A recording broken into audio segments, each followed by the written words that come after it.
سکھانے نکلے ہیں، سنت پھیلانے نکلے ہیں، قرآن سکھانے نکلے ہیں، سنت پھیلانے نکلے ہیں۔ السلام علیکم ورحمۃ اللہ وبرکاتہ۔ آج ہمارے سبق کا عنوان ہے مرکب حروف۔ مرکب کی معنی ہے ملے جلے یا جڑے ہوئے حروف۔ تو ہم نے یہاں سے اسٹارٹ کرنا ہے، یعنی کہ اب ہم دیکھیں گے حا کے مختلف شکلیں، یعنی کہ حا جب فرسٹ میں پہلے آتا ہے تو وہ کس طرح ہوتا ہے، جب درمیان میں ہوتا ہے وہ کس طرح ہوتا ہے، اور آخر میں ہوتا ہے تو ان کی شکلیں کس طرح ہوتی ہیں۔ تو سب سے پہلے حا کی یہ شکل ہے، اور اس کے بعد ہے حابا، حا ملا ہوا ہے با کے ساتھ، حابا، تا، حا، یہ درمیان والا حصہ ہے حا کا، جب درمیان میں ہوتا ہے تو حا اس طرح ہوتا ہے، تا، حا، ثا، جیم، حا، با، حا۔ اب ہم نے یہاں پر با کو کیسے پہچانا کہ یہاں پر یہ ایک نقطہ ہے با کا، یہ اوپر با کا حصہ ہے اور نیچے اس کا با کا نقطہ ہے، تو اسی لیے ہم نے یہاں پر اس کی پہچان کی کہ یہ با ہے۔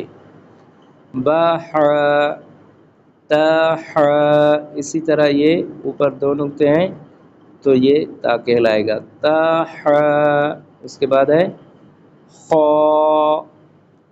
خا، ثا، با، خا، تا، با، جیم، خا، تا، خا، ثا، خا، دال، دال، الف، با، دال۔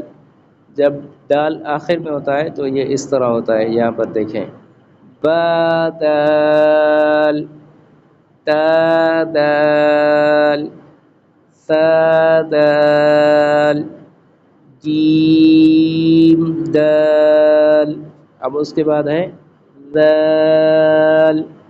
دال اور ذال کا فرق تو آپ پہلے ہی جان چکے ہیں، ذال، ذال، الف، با، ذال، تا، ذال، حا، ذال، جیم، ذال، را۔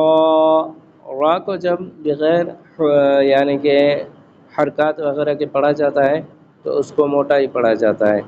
ہاں، یہ بات بھی ذہن نشین رکھ لیں، آگے چل کر ہم پڑھیں گے اور آگے اوپر زبر یا پیش ہو تو را کو اس وقت بھی موٹا ہی پڑھا جاتا ہے، لیکن یہاں پر بھی را کو موٹا پڑھا جائے گا کیونکہ یہاں پر کوئی اس کی علامت وغیرہ نہیں ہے، تو را کو موٹا پڑھا جائے گا۔